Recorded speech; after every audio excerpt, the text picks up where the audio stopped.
دنیا بھر میں پہچان پانے والے ایک تاریخ دان اور ادیب ہیں پروفیسر مشیر الحسن۔ ملک کے بٹوارے، فرقہ پرستی اور جنوبی ایشیا میں اسلام کی تاریخ پر پروفیسر حسن نے کئی کتابیں لکھی ہیں۔ پروفیسر مشیر الحسن آج ہمارے روبرو۔ مشیر، آپ نے 1 2 3 4 میرے خیال میں آپ نے اتنی کتابیں لکھی کہ آپ کو خود اگر میں ایک دم سے نہیں، آپ کو خود یاد نہیں کتنی لکھی۔ آپ نے کتنی کتابیں لکھی؟ میں نے کافی کتابیں لکھی ہیں۔ نمبر بولو۔ اب مجھے نمبر تو یاد نہیں ہے، لیکن میں سمجھتا ہوں کہ آکسفورڈ یونیورسٹی پریس سے کم 25 کتابیں چھپی ہیں، لیکن اس کے علاوہ بھی 4-5 پبلشرز ہیں۔ جب تم نے پہلی نوکری کی تو جناب عالی آپ کو کئی ہزار روپے مہینے پہ؟ ارے ہم کو 225 یا 235 روپے ملتے تھے۔ دہلی یونیورسٹی کے کالج میں پڑھاتا تھا، اور اس کے بعد میرے خیال سے 2 سال 3 سال بعد وہ رقم جو ہے اسی میں کافی ہاؤس، اسی میں ریمبل ہوا کرتا تھا۔ ریمبل بھی دوستوں کے ساتھ جاتے تھے، موٹر سائیکل بھی خواتین چلاتے۔ خواتین یا صرف حضرات؟ نہیں، خواتین۔ میں تو مکسڈ کالج میں پڑھاتا تھا، جس میں ٹیچرز، لیڈی ٹیچرز بھی تھیں، اور میں تو خیر 19 سال یا 20 سال کا تھا جب میں نے پڑھانا شروع کیا، تو میری دوستی بہت سے اسٹوڈنٹس سے بھی اپنے تھی۔ 9 عمری میں آپ جامعہ کے اندر داخل ہوئے اور آپ وہاں پروفیسر رہے، پرو وائس چانسلر رہے، پھر آپ وائس چانسلر ہوئے، اور اس کے بعد آپ وہاں کا بہت بے آبرو ہو کر تیرے کوچے سے ہم نکلے۔ کیا ایسا لگتا ہے کبھی کبھی کہ جامعہ سے آپ کا نکلنا غالب کے یہ مصرع اس کو ڈسکرائب کرتا ہے؟ کوشش تو لوگوں نے بہت کی، انہوں نے بہت سی انکوائریز میرے خلاف کرنے کی کوشش کی۔ انہوں نے ایک میسیج یونیورسٹی میں ایسا دیا کہ جس میں لوگ مجھ سے، جس کا مجھے بڑا رنج ہے، لوگوں نے مجھ سے ملنا چھوڑ دیا، یہاں تک کہ لوگ ٹیلی فون جو ہے وہ مجھے کرنے سے ڈرتے تھے۔ مجھ سے کیا خطرہ تھا، مجھ سے کیا ڈر تھا، یہ ایک ایسا سوال ہے جو جس کا جواب ملنا ناممکن ہے۔ ایک سوال کا اور جواب آپ دیں، کیا ضروری ہے کہ یہ مائنورٹی کیریکٹر کی یونیورسٹیز جو ہیں، کیا ان کا مائنورٹی کیریکٹر رہے؟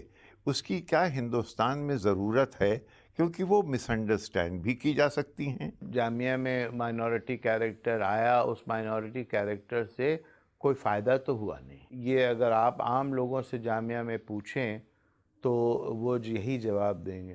تو یہ ایک ایسا ریٹرک ہے جو کچھ مسلمان سیاستداں جن کا یونیورسٹی سے کوئی تعلق نہیں رہا ہے، لیکن جو ان تمام ایشوز کو ایکسپلائٹ کرتے ہیں۔ یعنی آپ کے کہنے کا مطلب یہ ہے کہ یہ بھی ان ٹوکنزم میں سے ایک ہے؟ یہ ٹوکنزم ہے، یہ وہی ٹوکنزم ہے، لیکن یہ ٹوکنزم تو ایکسپوز ہو گئی ہے نا۔ ٹوکنزم تو ایکسپوز ہو گئی ہے، لیکن جس طریقے سے جامعہ ترقی کر رہی تھی اور اس کی بین الاقوامی ایک حیثیت بن گئی تھی، وہ سب ختم ہو گئی ہے۔ جامعہ جو ہے وہ ادارہ نہیں رہا جس کو ڈاکٹر انصاری یا ڈاکٹر ذاکر حسین یا کے ایم اشرف یا ان تمام لوگوں نے جس کو نرس کیا، نرچر کیا، اور جامعہ کے ایک مقام حاصل ہوا۔ مشیر، آپ کی ہسٹریوگرافی میں اس میں پارٹیشن کا ایک بہت اوور پاورنگ پریزنس ہے۔ بالکل، اس کی وجہ بھی اندازہ ہو سکتا ہے، لیکن میں چاہوں گا کہ آپ کے الفاظ میں سنوں۔ میں سمجھتا ہوں کہ پارٹیشن اور ہندوستان کی آزادی بھی ایک بہت واٹر شیڈ ہے۔ ہندوستان میں جس طرح سے گنگا جمنی تہذیب شروع ہوئی، ہندوستان میں ہندو اور مسلمانوں نے جس طرح سے کمپوزٹ کلچر کو صدیوں میں بڑھایا اور اس کو پروان چڑھایا، اور پھر ہمارا ایک ایسا جنگ آزادی آئی گاندھی جی کے لیڈرشپ کے تحت، جو بنیادی طور پر سیکولر تھی، جو بنیادی طور پلورلسٹ ویلیوز کو، چاہے وہ سبھاش چندر بوس ہوں، چاہے سی آر داس ہوں، چاہے وہ گاندھی جی ہوں، چاہے وہ نہرو ہوں، سریندر ناتھ بینرجی ہوں، ان سب لوگوں نے ایک مولانا آزاد ہوں، ایک سیکولر نیشنلزم کی بنیاد رکھی اور اس کو آگے بڑھایا۔ پھر کیوں 1947 میں انہی لوگوں کا بٹوارا ہو گیا، انہی لوگوں کی جو پرسیپشنز تھے، انڈرسٹینڈنگ تھی، اس کو ٹھیس پہنچی۔ ہم لوگ جب گنگا جمنی کی بات کرتے ہیں، یہ گنگا جمنی تہذیب کا اثر، یہ میرے خیال میں یہ علاقہ اودھ کا علاقے کو ہم لوگ زیادہ ایکسپینڈ کر کے، ہم تو گنگا جمنی شارٹ ہینڈ بن گیا، بہت ضروری ہے کہ وہ لیکن شارٹ ہینڈ کا جہاں تک کہ یہ کمپوزٹ لیونگ کا تعلق ہے، یہ کمپوزٹ لیونگ جو ہے وہ کنٹری وائڈ فینومینا ہے، کشمیر سے لے کر کنیا کماری۔ آپ یہ مجھے بتائیں کہ 1807 سے پہلے ہندوستان میں ایک بھی کوئی فساد، ہندو مسلم فساد ہوا؟ آپ مجھے یہ بتائیں کہ اکبر اور اورنگزیب کی جو نوبیلٹی تھی، اس میں راجپوت، مراٹھاز اور دوسرے ہندوز کا کیا پروپورشن تھا ریپرزنٹیشن میں؟ آپ دیکھیں کہ کس طرح سے مغل ایمپررز نے، جس میں شاہ جہاں، جہانگیر بھی شامل ہیں، انہوں نے کس پرکار سے مٹس کو، ٹیمپلز کو اور سنتس کو، سادھوز کو کس پرکار سے انہوں نے گرانٹس دیں، اسی طرح سے انہوں نے خواجہ صاحب اجمیری کو گرانٹس دیں۔ ان سب چیزوں کو ریمائنڈ کرنا بہت ضروری ہے، اس لیے کہ اگر آپ ریمائنڈ نہیں کریں گے تو ایک دیش کا جو ایک بہت بڑا اثاثہ ہے، انہیریٹنس جو ہے، وہ انہیریٹنس آپ کھو دیں گے۔ اور جب کوئی بھی دیش اپنا انہیریٹنس کھو دیتا ہے تو جو نیشن بلڈنگ کی پروجیکٹ ہے، وہ نیشن بلڈنگ پروجیکٹ غلط راستے پہ چل جاتا ہے۔ ہندوستان میں ایک ڈویژن ہے کہ ہم 200 سال کے بعد آزاد ہوئے ہیں یا ہم 1200 سال کے بعد آزاد ہوئے ہیں۔ ایز اے ہسٹورین آپ کی کیا رائے؟ جہاں تک کہ ٹرکش رول کا تعلق ہے یا واروں کا تعلق ہے یا مغل رول کا تعلق ہے، اس کو اس یارڈ سٹک سے ہم نہیں سمجھ سکتے ہیں۔ ٹرکس آئے، افغان آئے، سب لوگ آئے، اسی طرح سے آئے جیسے کشاناز آئے۔ تو کیا کشاناز کا اور کنشکا کا پیریڈ، جو کہ جس میں بہت خوبصورت چیزیں بنی اور کرافٹ بہت ڈیولپ، کیا اس کو بھی ہم باہر کی کلچر مانیں گے؟ تو آپ کیسے حد جو ہے وہ متعین کریں گے؟ اور خاص طور سے ٹرکش اور مغل پیریڈ کا جو پیریڈ ہے، وہ ہندوستان کی ہسٹری کا ایک بہت اہم پارٹ ہے۔ اس ہسٹری کو آپ نہ نکالیے، اس لیے کہ اس ہسٹری کو اگر آپ نکال دیں گے تو آپ یہ بتا ہی نہیں پائیں گے کہ کس طرح سے 700 سال 800 سال جو ہے وہ ہندوستان کا جو فیبرک ہے، وہ فیبرک کس طرح سے انٹیکٹ رہا، کیسے آپ کا ریونیو سسٹم جنریٹ ہوا، کیسے آپ کی سڑکیں بنی، کیسے آپ نے ٹریڈ کیا، اور ٹریڈ انٹرنل ٹریڈ نہیں بلکہ ایکسٹرنل ٹریڈ بھی ہوا، کیسے آپ نے نیویگیشن میں ترقی کی، کیسے آپ نے خوبصورت عمارتیں بنائیں اور اس میں اس ٹیکنالوجی کا استعمال کیا، اور ایسی عمارتیں بنائیں جس میں راجپوت اور مراٹھا اور فارسی، ایرانی اور عربی اور ٹرکش سب ایلیمنٹس کو، تو یہ ایک پورا سویلائزیشن ہے۔ اور لیکن جو سویلائزیشن ہے وہ اسلامی یا مسلم نہیں ہے، وہ سویلائزیشن ہندوستان کی تاریخ کا پارٹ ہے۔ اور اگر آپ اس کو نہیں ماننا چاہتے ہیں، اس کو نہیں سمجھ سکتے ہیں، تو پھر آپ اپنے اوپر ایک بہت بڑا ایک طریقے سے ظلم کر رہے ہیں۔ ہر ہسٹورین ایک کسی نہ کسی سکول سے آتا ہے، آپ کو کس سکول کا ہسٹورین ہم مانیں؟ میں اپنے آپ کو ایک لبرل ہسٹورین سمجھتا ہوں، جو مختلف سکولز کی باتوں کو سمجھ کر کے اور ان کو پڑھ کر کے اور ان کو اپریشیٹ کر کے اپنی رائٹنگ پہ اس کو سنتھسائز کرنے کی کوشش کرتا ہوں۔ ہندوستان میں بنیادی طور پر 3 گروپس رہے ہیں۔ ایک تو شروع میں نیشنلسٹ ہسٹورینس تھے جو سیلیبریٹ کرتے تھے ہندوستان کی آزادی کو اور گاندھی جی کو اور دوسرے پرسنالٹیز کو. اس کے بعد مارکسسٹ جو ہسٹورینس تھے اس میں اینشنٹ انڈیا، میڈیول انڈیا اور ماڈرن انڈیا تینوں سیگمنٹس میں ان کا بڑا اثر تھا، بڑا پربھاؤ تھا. اور اس کے بعد یہ پھر مارکسسٹ ہسٹورینز کا اثر کہاں سے آیا؟ ہندوستان میں جو مختلف ورگ ہیں، کلاسز ہیں، ان کے جو ٹینشنز یا کانفلکٹس یا ان کانٹرڈکشنز کو ابھارا اور لوگوں کو یہ بات سمجھ میں آئی، اس لیے کہ عام زندگی میں بھی وہ ٹینشنز اور وہ کانٹرڈکشنز نظر آتے ہیں، تو ان کو یہ بات اپیل کی. پھر مارکسسٹ ہسٹورینز نے میرے خیال سے غلط طریقے سے مذہب کا جو ہمارے سماج پر اثر سمجھا جاتا ہے اس کو بھی انہوں نے نہیں مانا، اور انہوں نے بتایا کہ کس طرح مذہب کا استعمال کیا جاتا ہے. مذہبی لوگ بھی استعمال کرتے ہیں، سیاسی لوگ بھی سمجھتے ہیں. یہ بھی بات جو ہے وہ ہم یعنی لوگوں کے سمجھ مذہب میں آتی ہے. انہیرنٹلی ایک ایلیمنٹ نہیں ہے یہاں کی زندگی میں، بلکہ مذہب کا ہسٹوریکل پروسیس میں استعمال کیا جاتا اور ہے. وہ بھی ہم اپنی روزمرہ کی زندگی سے اور سیاست میں جو ہندوستان کی جس طرح کی سیاست ہوئی، جس میں ملک کا بٹوارا بھی ایک بہت اہم واقعہ تھا، اس میں ہم دیکھتے ہیں کہ مذہب کا استعمال کیا گیا. اور آخر میں سبالٹرن جو ہسٹورینز آئے انہوں نے اس عام لوگوں کی جو گفتگو تھی یا ان کی بات تھی یا ان کا پروٹیسٹ تھا یا ان کا ڈیمونسٹریشنز تھے، اس کو ایک دوسرا فارم دیا. انہوں نے اس کو کہا کہ یہ انڈیپینڈنٹ ہے. مشیر، ہسٹری کے معاملے میں دراصل وکٹرز نیریٹو رہ جاتا ہے کسی حد تک. اب ہم 200 سال انگریزوں کی ماتحتی میں ہم لوگ رہے، اور آپ یہاں کے ہسٹورینز جو پڑھنے بھی گئے تو آکسفورڈ گئے، کیمبرج گئے، تو لہٰذا ایک پوائنٹ آف ویو جو colonial imperial point of view تھا وہ جھلکنے لگا ان کی ہسٹریوگرافی میں. کیا ایسا ہے؟ بالکل ہے نا؟ بالکل صحیح ہے. لیکن اب پچھلے میں کہوں گا 20 سال سے 25 سال سے وکٹرز نیریٹو جو ہے وہ اس کی اہمیت اب نہیں رہی ہے، بلکہ ہم جو ہے اسپیکٹرم کے دوسرے سائڈ پہ پہنچ چکے ہیں. آج بدقسمتی یہ ہے کہ کلونیل نیریٹو جو ہے اتنا irrelevant ہو گیا ہے کہ اب کلونیلزم کی کوئی بات ہی نہیں کرتا ہے.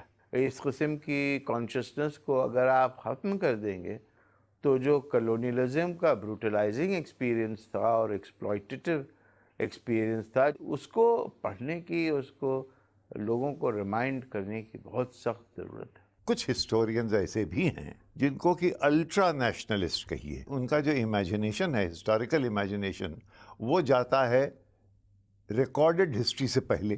وہ اصل میں ہندوستان میں 19ویں شتابدی کے آخر سے یہ ہندو کانشسنس کا جو پورا کانسیپٹ جو سوامی دیانند سرسوتی نے اور وویکانند نے اور اس طرح کے مہان لوگوں نے دیا، اس کانشسنس کا یہ نتیجہ ہے کہ جو انٹیلیجنسیا ہے پنجاب کی اور مہاراشٹر کی اور گجرات کی، یہ انٹیلیجنسیا نے اپنے پاسٹ کو ڈسکور کرنے کی کوشش کی، اور اس پاسٹ کی ڈسکوری میں ان کو بہت سی چیزیں نظر آئیں جس کو بعد میں انہوں نے بڑھا چڑھا کر کہا، اور جس کو کرنل ٹاڈ نے اور ایلفنسٹن نے اور جارج کننگھم نے اور ونسٹن اسمتھ نے، انہوں نے اس کو ایک معنی پہنایا.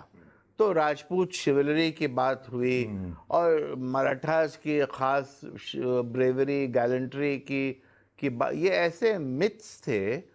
اور اسی طرح سے سولجرز میں جاٹس کے، یہ ایسے متس تھے جو انہوں نے انوینٹ کیے، اور وہ متس بدقسمتی سے انٹرنلائز کر لیا، اور جاٹس اپنے کو سمجھنے لگے کہ ان میں کچھ خاص ایسی، ان کے جین میں کچھ ایسی خصوصیات ہیں کہ جس کی وجہ سے وہ ہیں جو ہیں. اس میں انگریز کا کیا رول رہا؟ یہی تو انگریزی نے تو یہ امیج پرپیچویٹ کی ہے. 1857 میں ایک ریولٹ ہوا، اتنا بڑا ریولٹ جس میں ہندو اور مسلمان نے شانہ بشانہ ایک لڑائی لڑی اور اس کے بعد اس کو ہم بھول گئے. میں سمجھتا ہوں کہ یہ لڑائی کو بہت زیادہ رومانٹیسائز کیا گیا ہے اور اس کی اہمیت کو بھی ایگزیجریٹ کیا گیا ہے. یہ 1857 کا جو غدر تھا، یہ میوٹنی تھی یا ریبیلین تھا، وہ ایک تو اتنا وائڈ اسپریڈ تھا نہیں. اگر آپ اس زمانے کے کنٹمپریری اکاؤنٹس پڑھیں، جب غدر ہو رہا تھا، اس غدر کو دیکھا، چاہے وہ غالب ہوں، چاہے مولوی نذیر احمد ہوں، چاہے وہ مولوی نذیر ذکاء اللہ ہوں، یہ سب لوگ، ان کا جو پرسیپشن ہے غدر کا وہ بالکل مختلف ہے. وہ غدر کو کچھ اینٹی کلونیل یا اینٹی برٹش موومنٹ نہیں سمجھتے تھے، بلکہ اس غدر کو انہوں نے سول سٹرائیو کہا اور کچھ ایسے لفظ استعمال کیے جو کہ میں ٹیلی ویژن پر استعمال نہیں کرتا ہوں، لیکن بنیادی طور پر یہ کہا کہ یہ شرر پسند لوگ ہیں. اس کے بھی کئی پرسیپشنز ہو ہاں سکتے ہاں ہیں. بالکل. بھائی آخر میں اگر سر سید کو نائٹ ہوڈ ملے گی اور بنکم چند چٹرجی کو اسی قسم کا ایک ٹائٹل ملے گا تو وہ ان پہ ایک انگریز کی چھاپ، انگریز کے اپروول کہیں نہ کہیں ان کو حاصل ہو گیا، اور انگریز کا اپروول جنہیں مل گیا پھر وہ ہسٹری کو اسی نظریے سے دیکھنے لگتے ہیں، اسی طریقے سے اس کو ڈائریکٹ کرنے لگتے ہیں. کیا ایسا نہیں ہے؟ دیکھیے یہ بہت الطاف حسین حالی بھی اسی وہ نام ہے اسی میں. یہ بہت بڑے لوگ ہیں، یہ تو انٹلیکچوئل جائنٹس ہیں. ان کا یہ پرسنل ایجنڈا اس طرح کا نہیں تھا.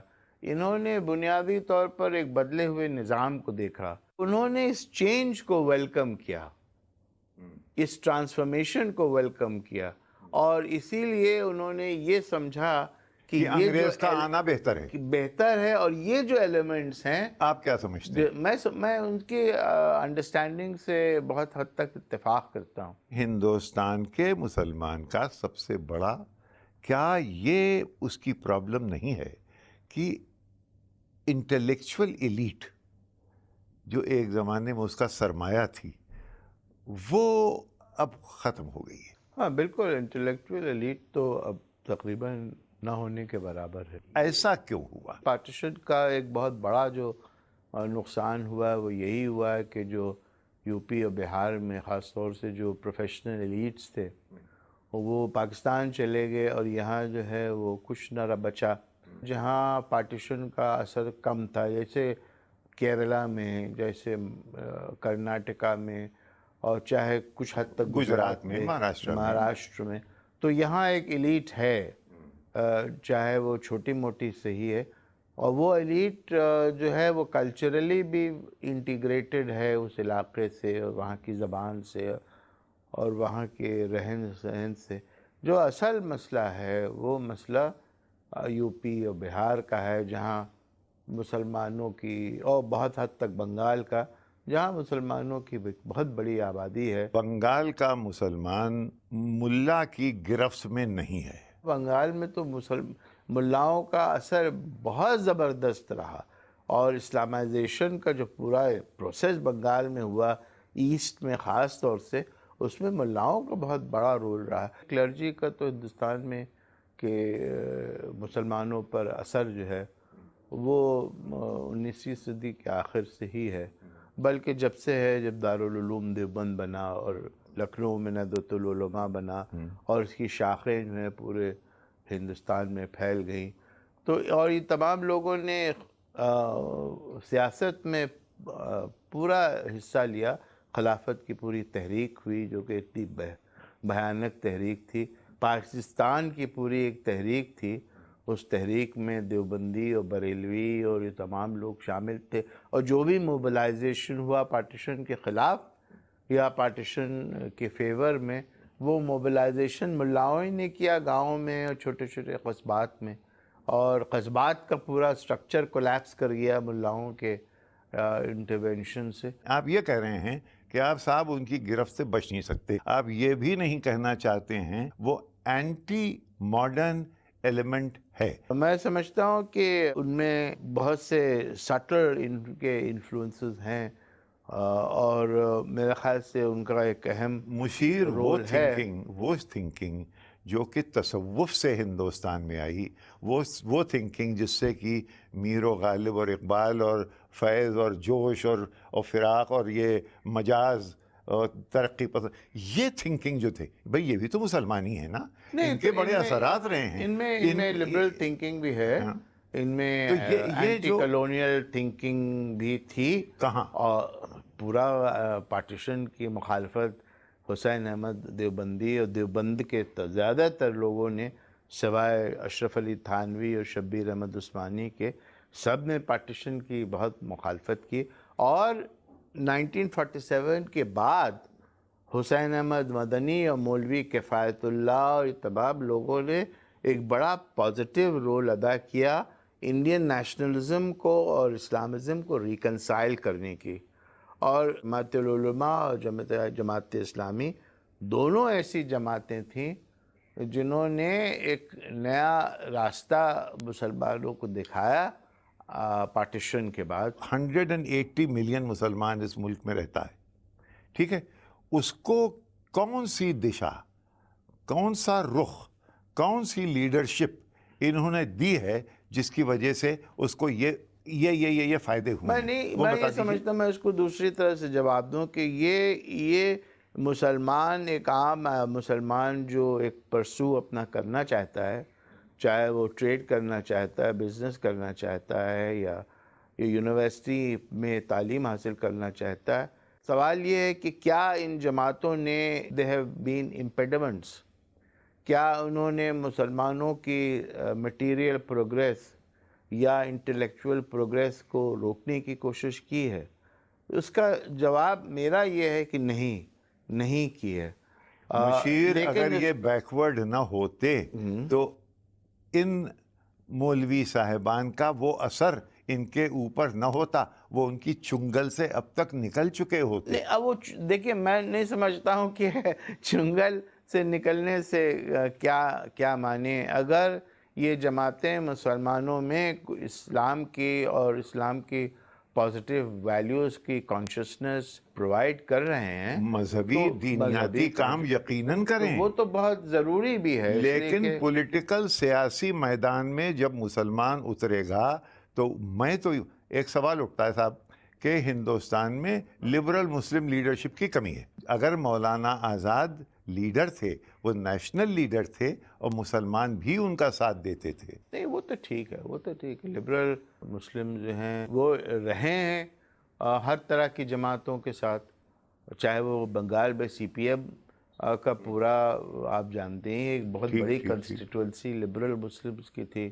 اسی طرح نارتھ انڈیا میں ایک بہت بڑی کنسٹیٹوئنسی لبرل مسلمز کی ہے. تو لبرل مسلمز کوئی ہندوستان میں کوئی آل انڈیا مسلم لیگ تو ہے نہیں، ہندوستان میں مسلمانوں کی آل انڈیا کوئی جماعت تو ہے نہیں. جی، پھر یہ ہنگامہ خدا کیا ہے؟ تو مطلب ان کو انٹیگریٹڈ ہے with the larger political stream. اب اس کو آپ جو ہیں وہ چاہتے ہیں کہ مولوی اس کو آئسولیٹ کر کے پولرائزیشن لایا جائے، وہ ہو رہا ہے بدقسمتی. اس میں نہیں، وہ ہو تو رہا ہے، لیکن اس میں رول ان حضرات کا بہت بڑا رہا. نہیں، ان کا بھی رول رہا ہے. ان کو بھی اپنے بارے میں سوچنا چاہیے، ان کو بھی اپنے کو ماڈرنائز کرنے کی، وہ سب باتیں اپنی جگہ بالکل صحیح ہیں. لیکن یہ جو پکچر ایک عام آدمی کے ذہن میں ہے کہ یہ جو بھی گاؤن پہن رہا ہے، جو بھی عمامہ پہن رہا ہے، وہ بنیادی طور پر اینٹی ماڈرن ہے، اور وہ بنیادی طور پر ہندوستان کے انٹرسٹ کے ہت کے خلاف کام کر رہا ہے، یہ امیج جو ہے یہ بڑی خراب امیج ہے، اور اس امیج کو بدلنے کی ضرورت ہے. ہندوستان کا مسلمان مشیر لبرلزم کی طرف، لبرل آئیڈیل کی طرف رجوع ہے، یا اس کے اندر اس وقت جو فضا ہے اس میں کوئی ایکسٹریمزم کا ایک پہلو کہیں دکھائی دیتا ہے؟ میں سمجھتا ہوں بنیادی طور پر ہندوستان کا مسلمان جو ہے وہ صوفیوں کے نقش قدم پہ چلتا ہے، اور صوفیوں کا اثر بھی ہے، اور جو درگاہیں ہیں اس سے وہ بہت کچھ سیکھتا ہے اور اپنی زندگی کو اسی طرح سے بنانے کی کوشش کرتا ہے، اور اسی لیے درگاہیں جو ہیں وہ اتنی اہمیت رکھتی ہیں ایک عام مسلمان کی زندگی میں۔ لیکن یہ ضروری ہے کہ لفظ ایکسٹریمزم کو تو میں نہیں کہوں گا، لیکن ڈسکنٹینٹ اور ڈسسیٹسفیکشن ضرور ہے، اور جو ایک ایوریج شہری کو، مسلمان یا ہے شیعہ ہے یا سنی ہے، بریلوی ہے یا وہابی ہے، اس سے مطلب نہیں ہے، لیکن ایک ایوریج شہری کو جو حکومت سے جو امیدیں وابستہ ہوتی ہیں، وہ امیدیں اس کو وہ نہیں ملی ہیں، اور اسی لیے ڈسکنٹینٹ ہے، اسی لیے لوگوں میں ڈس اپوائنٹمنٹ ہے، اور جو ماڈرن سٹیٹ ہے اس کا ایک بہت بنیادی ایک رسپانسبلٹی ہے، ڈیوٹی ہے، آبلیگیشن ہے کہ وہ ایسے ایلیمنٹس سے انگیج کرے اور ان کی جو ڈیمانڈز ہیں ان ڈیمانڈز کو سمجھنے کی کوشش کرے اور اس کو فلفل کرنے کی کوشش کرے۔ ایک بات بتائیے، اتنی گہری اور اتنی گاڑھی باتیں آپ نے کر ڈالیں جو کہ اردو کے مزاج میں ایک چہل، ایک شرارت، ایک کھیل کود، ایک اللہ تعالیٰ سے بھی چھیڑ خانی، جو کہ اقبال کے شکوہ اور جواب شکوہ میں ہے، میر کے ہاں بے پناہ ہے۔ اس لیے کہ یہی اسلامک سماج میں ایک ہمیشہ آرتھوڈاکسی کے خلاف جو ہے وہ ہمیشہ آواز اٹھائی گئی، جس کی وجہ سے صوفی جو سلسلے تھے ان سلسلوں نے بھی وہی ایک راستہ ہے۔ انہوں نے بھی ملاؤں کو بہت برا بھلا کہا، جس طرح سے ملاؤں نے صوفیوں کو برا بھلا کہا۔ اسی لیے حضرت نظام الدین اولیاء وغیرہ نے ملاؤں کے خلاف بہت کچھ باتیں کہیں۔ اقبال نے تو ایسے اشعار کہہ دیے ہیں کہ اگر میں پڑھوں تو مجھے لوگ باہر اینٹیں پھینکنے لگیں، میں آپ کو سناؤں گا نہیں۔ مثلاً یہی شیخ حرم ہے جو چرا کر بیچ کھاتا ہے، گلی میں بوزرو تلقے عزیرو چادر زہرا، اور یہ اقبال کہہ رہے ہیں۔ اچھا، غالب کا شعر ہے، کل وہ جاتا تھا کہاں میں خانے کا غالب، کہاں میں خانے کا دروازہ اور کہاں باعث، پر اتنا جانتے ہیں کل وہ جاتا تھا کہ ہم نکلے۔ تو یہ تو بہت اس طرح کے irreverence کا جو ایک ہے وہ تصوف سے آیا، اسٹرانگ ٹرینڈ ہے، تصوف۔ اسی لیے لوگوں کو سمجھنے کی ضرورت ہے کہ اسلام میں جو ہے بہت سے پلورلسٹ ویژنز ہیں۔ اتنی تمہاری زندگی کا سفر ہے، اس کو بہت ہی گہرے اور گاڑھے پہلوؤں پہ ہم نے نظر ڈالی۔ اس کی جو شاعرانہ پہلو ہیں، ایک دن اس پر ضرور۔ بہت بہت شکریہ۔ بہت شکریہ، بہت بہت شکریہ۔